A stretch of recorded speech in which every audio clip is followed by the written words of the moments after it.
What's good? What's good? Yo, yo, yo, it's your boy Cardiac Kane, and we back. Let's get straight to it.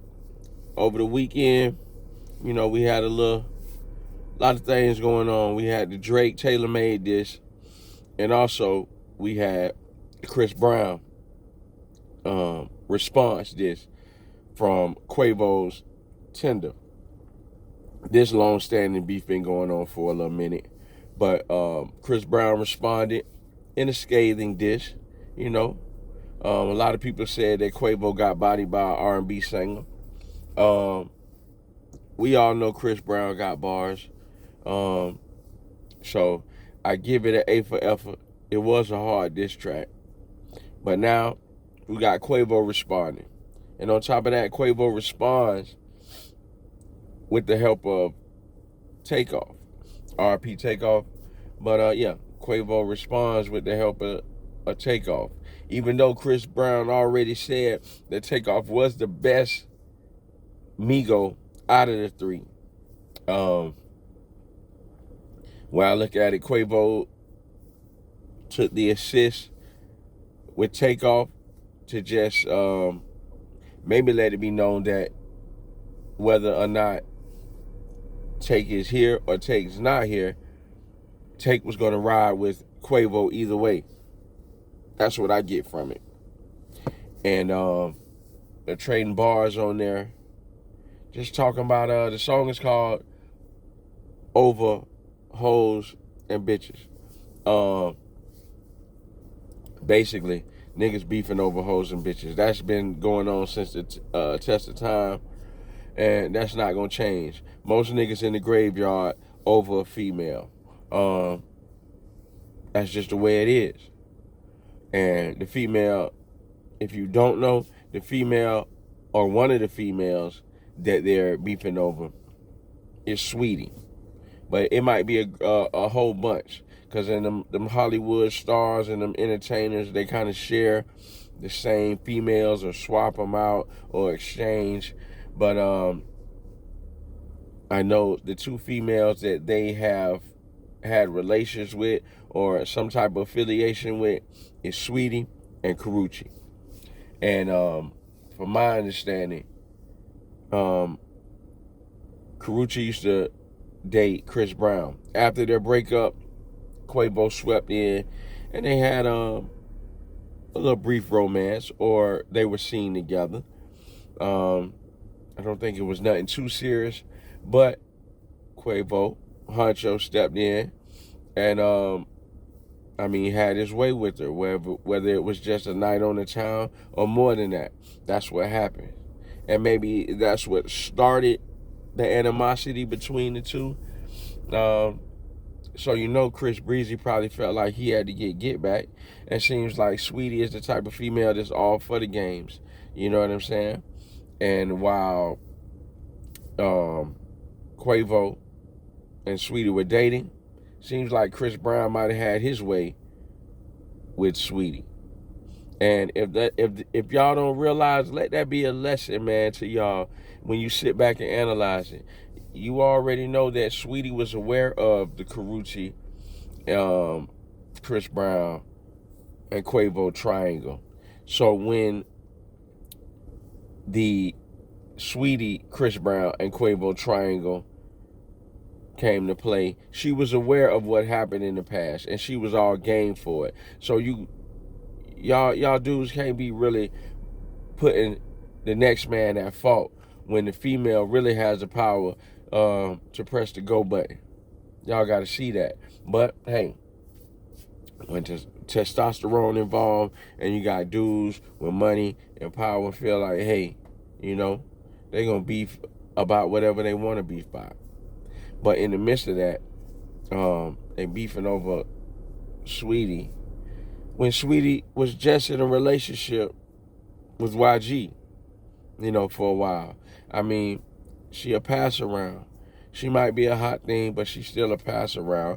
She's not the type of lady with a stature like I give it like, hey, Cardi B. Even Nicki Minaj as of late. You know what I'm saying? I would say Meg But Meg get around a little too. If she want to, she'll get around. You know what I'm saying? But most definitely Cardi B and I would say Nicki Minaj. And even Lotto, because we don't know who Lotto messing with. You know what I'm saying? These are ladies who they rap about female empowerment and this and that, but they still have a certain poise about them, a certain stature to where, I mean, they keep their name and kind of synonymous with, I would say, kind of royalty.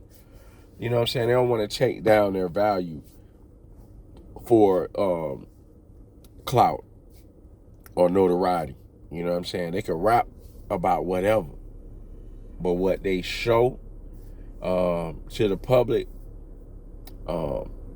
they ain't busting it open just for anybody. You know what I'm saying? But hey, back to the Quavo diss. Quavo comes on there and does his thing. It's not a hard track like Chris Brown's track, but to tell you the truth, the height or the momentum of the track, of the diss track, comes when Takeoff comes on. And Takeoff doesn't call out any names, but Takeoff is letting it be known about dudes maybe he doesn't like, and how in a way dudes are tender. He didn't say tender, but just basically over these type of females. And you know, in Migo fashion, Takeoff comes spitting with that Migo flow that we've been missing for a while, since the demise of Takeoff.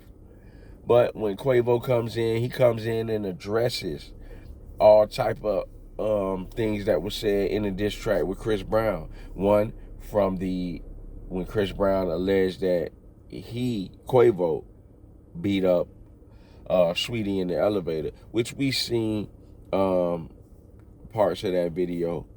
But Chris Brown let it be known that you messed up the bag when you put your hands on Riri.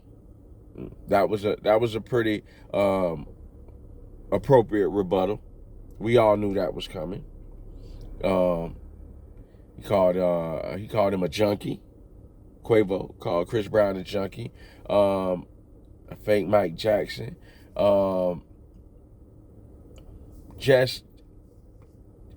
also said, hey man, keep that same energy when you see me.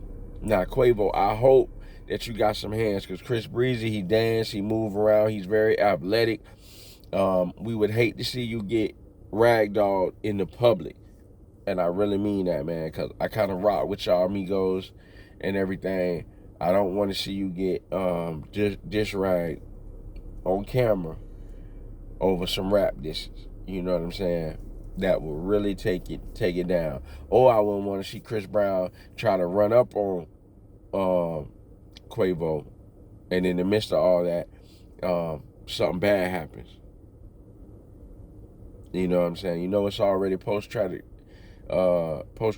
stress on Quavo from what happened with Chris Brown. So he might not let nobody run up on him ever again or do him like they did Takeoff. So with that being said, you guys just please approach this situation with caution. I hate to see any one of y'all fall to y'all demise over a female who really don't care about either one of y'all at the end of the day. Not as much as y'all would like to think. That's just real talk.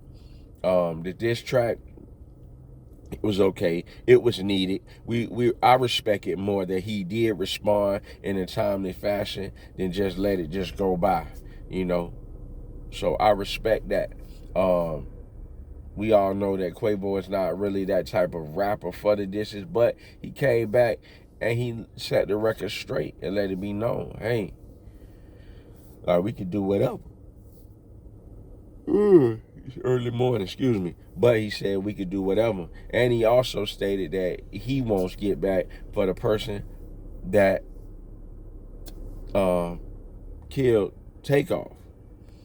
I mean, and you can see the emotion when he says that he really means that. and that he was hurt by that. And that lets it be known that he was also hurt by or angry or upset at the bars that Chris Brown spit about Takeoff in his rhyme. He also, Quavo, stated to keep Take's name out your mouth, which that's understandable. You know, the whole moral of the story is, hey, they've been going back and forth. Quavo responding in timely fashion with the help of Takeoff. It's a solid diss. It's not enough, in my opinion, to top the bars that Chris Brown came out with. But I don't give him an L. I don't give him an L because he did respond and he did hold his down. At the end of the day, all this is opinion based, and I'm just giving you my opinion. Another thing, my opinion is 50 Cent. We understand that you are instigating these battles, and from the Drakes and even all these dishes and stuff, you come in and giving your 2 cents and you thinking it's funny. But what I don't find funny is, or what I do kind of find funny is, that when Rick Ross dissed Drake, you had no commentary for that. You know why? Because like I said in previous videos, Rick Ross diss-ragged you verbally in you guys' battle. You took an L to that. And you still haven't recovered from that. It's like you don't even really want to come back into the rap space. You want to stay in the space of being a philanthropist and an entrepreneur and a film producer, TV producer. And it seems like you don't even want to drop an album, because Ross is ready for you to, as soon as 50 Cent gets ready to drop an album, don't matter if it's 20 years from now, mark my words, Rick Ross will drop an album same time as 50 Cent, just for the sport of hip hop, as he should. But 50, if you got so much commentary, commentate on what Ross is doing with Drake, or what Ross is doing with Birdman. Lend him a hand, lend your opinion, so 50 could get on your head top. And so we can see another battle, another round. But you already know you don't want to say nothing, because you gonna lay down. You talking about Kendrick, but you ain't gonna answer the work call. Hey, I might just be talking. What do I know, man? But it's your boy Cardiac Kane. Leave a comment below and let me know how you feel, man. Yay.